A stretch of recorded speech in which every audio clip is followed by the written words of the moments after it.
좋아요, 구독! 어제 코스닥 시장에 입성한 마녀공장이 41,600원에 장을 마쳤습니다. IPO 시장 마지막 따상의 주인공이 된 건데요. 오는 26일부터는 상장일 가격 변동 범위가 넓어지면서 사실상 따상은 사라집니다. 상장 첫날 가격 변동 폭이 시초가 기준 90에서 200%에서 공모가 기준 60에서 400%로 확대되는 건데요. 이는 하반기 IPO 시장의 가장 큰 변수로 꼽힙니다. 자세한 내용 짚어보겠습니다. 어제 시장에 상장했던 마녀공장 이슈를 좀 봐야 할 것 같습니다. 어제 거래일을 살펴보니까 따상에 성공을 하긴 했습니다. 그런데 이렇게 시장에 입성한 이후에 크게 올랐다가 또 주가가 빠지는 경우도 있잖아요. 그렇다면 마녀공장 이 기업의 체력을 한번 살펴봤을 때 이 실적과 비교했을 때 앞으로 이 종목은 저희가 어떻게 바라보면 좋을까요? 일단 마녀공장이 상장 전부터 기대주였습니다. 네. 워낙 좀 핫한 종목이었다 보니까 좀 타상이라든지 굉장히 성공적으로 마무리가 됐는데 네, 팀장님도 혹시 제품 쓰시나요? 네, 저 썼습니다. 네, 저도 한번 써봤거든요. 네, 오일이랑 앰플 집에 있는데 네. 네, 제품력이라든지 이런 부분 굉장히 좋습니다. 특히 화장품 쪽에서 좀 중요하게 봐야 되는 점이 중국 매출 비중이 적다는 점. 사실 지금 화장품주들을 보면은 CNC 인터내셔널이라든지 아이패밀리 SC 같은 종목군들 보면은 계속해서 주가의 우상향 추세가 나오고 있어요. 그 종목군들의 공통점이 일본 쪽의 매출 비중이 굉장히 높고 중국 쪽의 매출 비중이 적다. 이 점인데 마녀공장도 마찬가지입니다. 해외 매출 비중이 55%인데 그중에서 일본 쪽 매출이 약 75%. 중국 같은 경우는 10% 정도 내외이다 보니까 관련했을 때 앞으로 성장할 수 있는 모멘텀 자체는 굉장히 차고 넘친다라고 보시면 좋을 것 같아요. 그거에 따라서 마녀공장에 대한 기대감도 먼저 반영되면서 오늘 같은 경우도 보면은 20% 넘게 네. 급등하면서 약 60% 넘게 상승했다 보니까 사실상 기대감은 계속해서 모아갈 수밖에 없는 그런 상황인데 저는 사실 신규 상장주 같은 경우에는 조금 주의하실 필요가 있다는 점. 아무래도 이 기업 같은 경우에는 유통 물량 주식 수가 적습니다. 네. 약 11% 정도 되다 보니까 굉장히 변동성이 좀 높다라고 보시면 좋을 것 같고요. 그거에 따라서 변동성이 굉장히 많이 나오다 보니까 사실상 좀 저가에 잡으신 분들 같은 경우에는 단기 차익 매물이 나올 가능성도 있다 보니까 사실상 이런 부분들을 조금 고려를 해본다면 좀 단기 매물에 대한 고민을 좀 해볼 필요가 있다라고 보고 있어요. 특히 신규 상장주 같은 경우에는 계속해서 체크해 봐야 할 점이 보호매수 물량입니다. 그렇죠. 예. 보통 6개월 정도라고 보시면 좋을 것 같은데 대주주라고 할 수 있는 L&P 코스메틱이 마녀공장의 지분 66% 정도를 보유를 하고 있는데 매각 제한 상장일이 약 6개월 정도이다 보니까 이 점 한번 체크해 보시면 좋을 것 같고 기관 쪽에서도 의무 보호가 1개월 같은 경우는 27% 그리고 3개월은 33%가 예정돼 있다 보니까 사실상 이런 부분을 조금 고려를 해봤을 때 당장 단기간의 차익을 얻기 위해서 들어가기보다는 조금 시간을 두시고 타점을 잡아보시는 게 더 좋지 않을까 이렇게 보고 있습니다. 네, 마녀공장 어제 코스닥 시장에 화려하게 입성을 했습니다. 중국의 의존도가 낮은 점은 긍정적이지만 보호 예수 물량에 대한 주의가 필요해 보입니다. 그렇다면 6월에 상장했던 새내기 주의 성적표도 좀 점검을 해보면 좋겠습니다. 진영의 경우에는 플라스틱 제조 업체인데 상장 첫날에 따상에 성공을 했고요. 사실 여기서 또 보이는 바로 위에 있는 나라셀라 같은 경우는 와인 업계 중에선 최초로 또 상장했다라는 점에 의미가 있지만 초반엔 좋지 않다가 5거래일 만에 지금 또 상한가를 기록하기도 합니다. 그렇다면 진영과 나라셀라의 추가 상승 가능성이 있을까요? 사실 진영이라든지 나라셀라 같은 경우도 보면은 사실 이 기업의 성장 모멘텀은 충분해요. 충분한데 오늘 좀 급등이 나왔다던가 혹은 양봉이 나왔던 이유는 좀 아무래도 마녀공장에 대한 흥행 때문 그 영향이 좀 있다라고 보여지고 있고요. 사실 앞서 설명했다시피 마녀공장과 좀 비슷합니다. 상장한 지 얼마 안 된 종목군들이다 보니까 조금 주의하실 필요가 있다는 점 한번 체크해 보시면 좋을 것 같고 특히 이 기업 같은 경우도 보면은 유통 주식 수가 굉장히 적은 편이에요.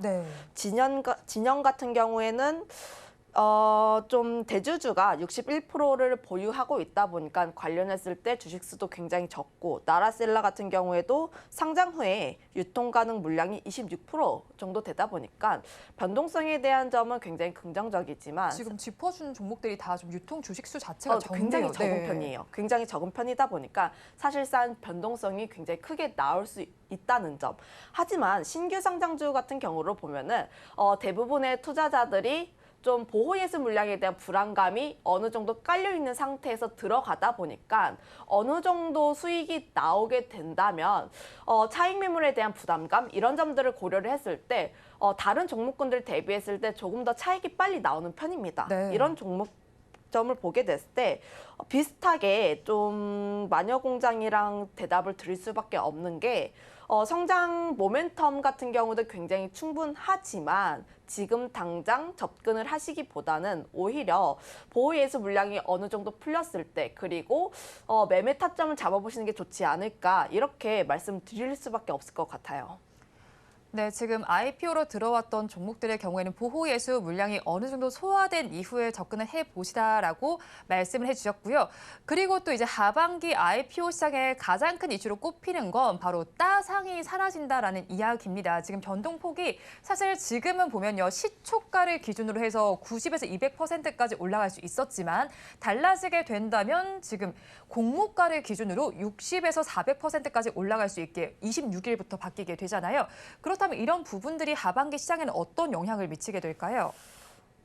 기업 입장에서 봤을 때 좀 보수적으로 접근하는 기업들이 많을 것 같다는 생각을 하고 있어요. 네. 아무래도 26일 이후부터 IPO 가격 제도가 변경을 하는데 기존에는 개장 전 30분 동안 공모가의 약 90%에서 200% 내외에서 호가가 접수해서 그날 시가를 좀 적용을 한 다음에 그리고 가격 제한폭도 플러스 마이너스 30%였다면 26일 이후부터는 공모가의 60%에서 400% 정도 그러니까 400%로 보면은 약 3배가 되다 보니까 사실상 변동성이 굉장히 확대가 될 수 있다라고 보시면 좋을 것 같아요. 변동성이 확대가 된다는 점은 단기 트레이딩 하시는 분들께는 좋아하실 수 있는 점이지만 네. 반대로 생각을 해보면 변동성이 크다는 거는 오히려 좀 위험할 수 있다. 그러니까 굉장히 빨리 급등을 했지만 그만큼 차익 매물도 빨리 나올 수 있다 보니까 이런 부분들을 조금 고려를 해본다면 아무래도 보수적으로 접근하는 기업들이 좀 더 많아지지 않을까라고 생각을 하고 있고요. 이런 점들을 보게 돼서 조금은 유의를 하실 필요가 있다는 점 한번 말씀드려보도록 하겠습니다. 그렇죠. 뭐 위로도 올라갈 수 있지만 아래로도 내려갈 수 있는 폭이 넓어지는 거니까 그럴 것 같은데 그럼 어떤 종목들이 바로 이후에 상장하게 되는지 간단하게 좀 짚어주실까요? 지금 같은 경우도 보면은 하반기 쪽에 IPO에 대한 기대감이 어느 정도 있는 편이에요. 상장 예정인 부분을 보게 됐을 때 CQ젠 네. 같은 경우에 6월 29일 그리고 알맥 같은 경우에는 6월 30일 정도 되어 있는데 사실 이런 종목군들도 굉장히 좋긴 하지만 네. 우리가 조금 더 기대를 하고 있는 기업 같은 경우는 좀 대어라고 불리는 종목군들 있잖아요. 그렇죠. 특히 하반기 쪽에 대어라고 불리는 종목군들이 많이 예정이 되어 있는데 그런 부분을 보게 됐을 때 뭐 두산 로보틱스라든지 혹은 에코프로 멀티리얼즈 이런 종목군들이 있다 보니까 이런 종목군들에 조금 더 집중해 보실 필요가 있지 않을까. 물론 네. 중소형 기업들이 변동성인 측면으로서 봤을 때 시가총액이 작다 보니까 조금 더 재밌을 수는 있어요. 하지만 지금 시장 자체가 IPO 시장이 그렇게까지 활발하진 않습니다. 이전에 IPO 시장이 굉장히 활발했을 때를 생각을 해보면 네. 그때 증시가 활황이었습니다.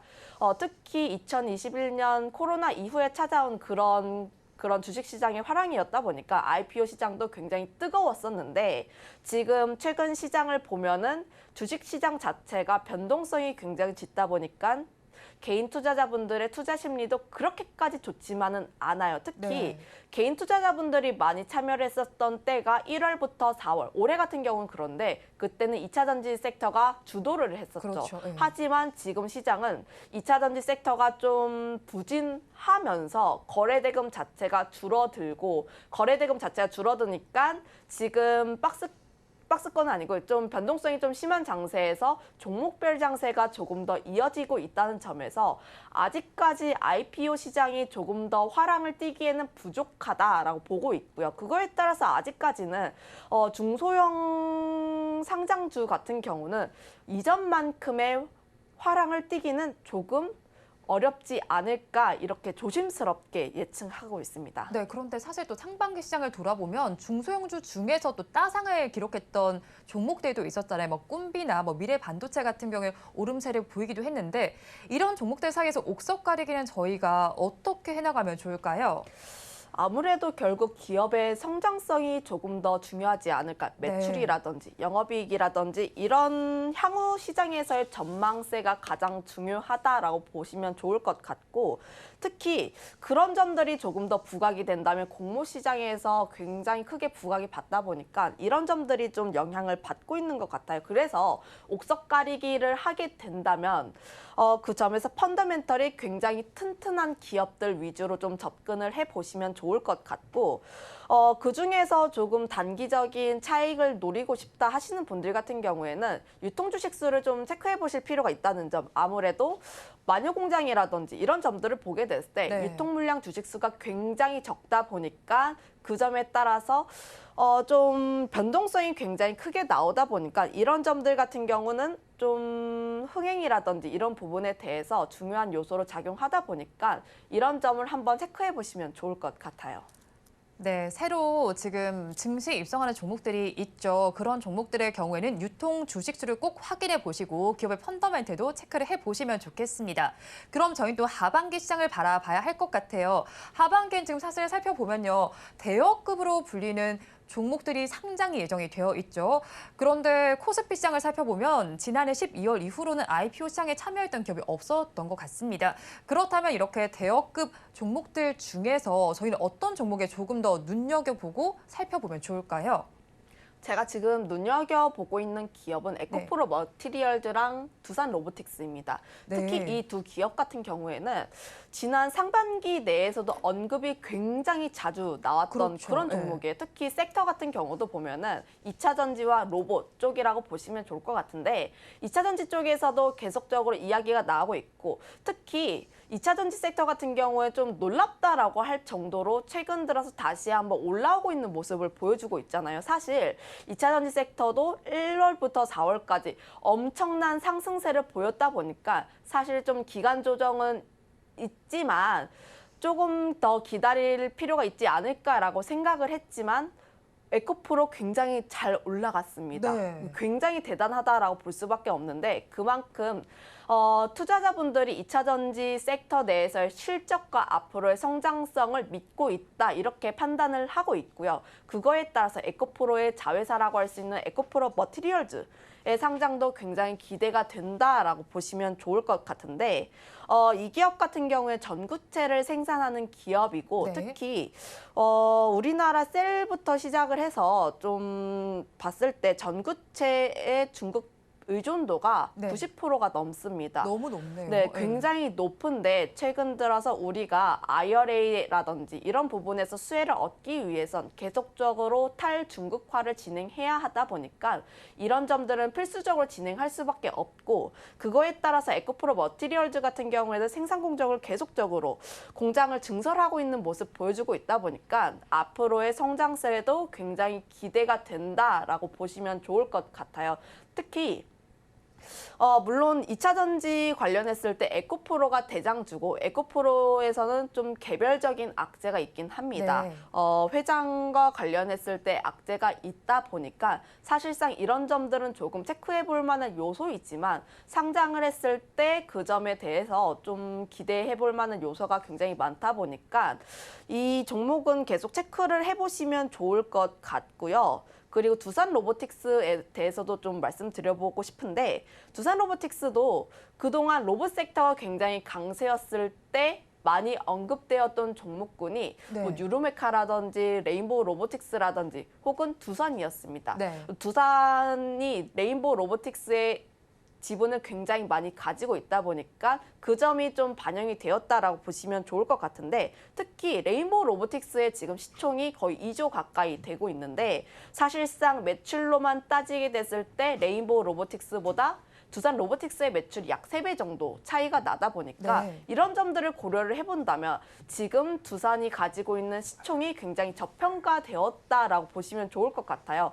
그거에 따라서 지금 두산 로보틱스가 상장을 하게 되면 앞으로의 시총, 그러니까 앞으로의 성장성이라든지 시총이 얼마 받을까라고 기대를 하고 있는데, 아직까지 지금 예정되어 있다 보니까 시가총액 같은 경우에 1조 원 이상을 예상을 하고 있다 보니까 이런 점들을 보게 됐을 때, 특히 로봇 같은 경우에는 앞으로의 성장성이 굉장히 기대가 되는 게 저출산 시대, 그리고 임금 같은 경우에도 계속적으로 높아지고 있다 보니까 사실상 로봇 섹터 같은 경우에 지금 시작을 하고 있는 개화기 시장이다라고 네. 보시면 좋을 것 같다 보니까 이런 점을 보게 됐을 때 앞으로의 성장성이 높은 섹터 내에서 주목을 받고 있는 두 기업을 보시는 게 좋지 않을까 보고 있습니다.